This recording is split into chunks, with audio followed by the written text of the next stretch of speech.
Dexter not trying to give him one. And Shulk is who Brownie is indeed starting with. He does use Shulk and Megaman proficiently. We obviously saw the Megaman defeat Seagull Joe earlier. His Shulk is no slouch and definitely of the same caliber. All right, so I'm sitting here and I'm wondering, is this guy counter-picking Dexter? Is he picking Shulk because out of Shulk Megaman, he thinks Shulk has better tools to deal with Corrin? I think possibly. Or, not that he has necessarily better tools, it's just more fun to fight this character with these tools because you have range, I have range, so now it's just a battle neutral at a different spacing as opposed to me running away shooting projectiles while you have extremely long range, possible to punish them. I'd imagine the matchup is a little bit better. Do not quote me, I'm not a Mega Man main, but I would imagine that the aerials of Corrin would actually ignore the pellets because there's no hurt box inside and projectiles lose to other hitboxes otherwise. Which, by the way, I would just say needs to be changed because it technically is her body when she uses her arm that turns into a sword. It's still her arm. Get Sakurai, please. I mean, it's her arm, man. No, I agree. Those changes. Oh, good backslash, but not able to connect. And, you know, Dexter has him off stage. Is he going to be able to finish the stock? You know, heavy mode is indeed gone for Brownie. And an up air can take it, a side B, an F smash, down smash, anything. Even a grab right now might do it. Dexter gets the up air. And you saw him searching for those Monados, and they're all used up. I was like, oh, that must be like the worst feeling in the world. Like, my pockets are empty. I don't have anything for this situation. One of the beggars. Can I just get one more Monado? One more art. Well, they do say art is Oh my goodness, Dexter right there. Beautiful string coming in. Tax on 52% in about 15 seconds. And he does not look like he's stopping anytime soon. Now, Brownie is in jump mode, though. I'm not sure exactly what he's going to look for yet. Maybe he'll go for a sly little falling up air to rising up air, something of that nature. All right, Brownie's looking like he's starting to adjust a little bit in the neutral.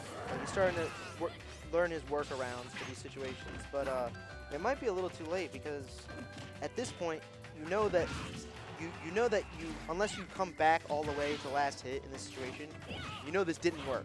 You know you're probably not going to win the next round if it goes the same way. So, do you switch characters? I would say the way the match is going, he might want you. Good down air attempt for Brownie. No. Even worse SD. Better SD though. Yeah. Dexter's stock is gone, but it does not slow anything down. Comes back, gets that side B, and Brownie's stock just explodes. Now, one thing that was definitely giving Brownie a bit of trouble is just Dexter really, he just mixed up his game between aerials, which always converted to combos, or just grabbing them. And Brownie wasn't ever really able to get his footing and abuse the Monados the way he wanted to.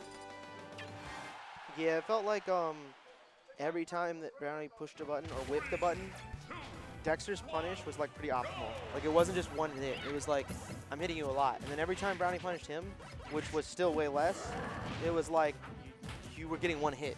Yep. So, not worth it. Good jab reset right there from Brownie. What's he going to get off of it? Oh, actually only gets about 10 to 15%. Not exactly what I was expecting. You know, it's a little more acceptable in this matchup, though. A little bit. I like how the second leap hit before he converted off of that. Good stuff to Brownie understanding his character. Ooh. This looks like a really bad place for Corrin to be. She really can't do anything to projectiles. You know, she's used to being like, oh, you want to come and approach when I'm above you, I'm in there, get you off me. But a whirlwind, you can't fight the whirlwind. The whirlwind's not a person. You know, only X-Men can. You just got to accept the whirlwind and then work around it, and then you have another projectile waiting for you when you get around that. So definitely harder matchup in general for what Corrin's used to dealing with. It is, but Dexter definitely figured something out. You know, he was down by so much, and then he got Megaman in the air once and did not let him down, and all of a sudden he has the lead. Seems like he's really understanding where Megaman's flaws are, and it seems to be with whenever he hits Dexter's shield, damage arises, and whenever he gets Megaman in the air, more damage arises. Oh, and mistiming that. Oh, that could have been a really good conversion for Brownie. Luckily for Dexter, he mistimes it. They both basically just mistimed their things. You know. Happens sometimes. Nobody can be there on time. Oh, the side B comes out. And Mega Man, as heavy as he is, does lose his stock relatively early. Ooh, I love the jab. That was beautiful. The side B is just such a good option that Corrin has. It's just like an instant stuff. Like, if you get caught even thinking about what you want to do to approach, oh my goodness. And the setup right there from Brownie was genius. He dropped the gear first to force Dexter to have to up B at a different angle, and then he put the down air on top. You know, a lot of people have to risk their stock when they go down against a Corrin because you want to time your hitbox as the invincibility ends. But Mega Man has the option to just place a hitbox there safely. Brownie timed it perfectly and just got that stock. Just a little tip for most people, unless you're fighting Rob, you almost want to always eat the Zared thing because they're trying to trick you into getting hit by the better option. Rob's the only character they gave him a freaking item to drop that the Zared pushes you into the other option regardless. But Brownie brought this back almost even. Oh, now he's in the lead. That was a good conversion from him as well. Geared to up air, very unorthodox. Brownie right now having stage control. You saw him throw out the F smash. That's the first one we've seen this round. Did not hit his mark, but you know, Dexter does have to keep that option in mind now. It really is a battle of like two different types of patience. Like the school of swordies and Corrin specifically excels at is the super well spaced, like you're always at the very edge of my sword, the edge of my blade. I'm keeping you out. And then we have the projectile walls, like I know I can't go in on you, but I'm going to be very patient and just hit you with little hits over and over until I have you where I want you.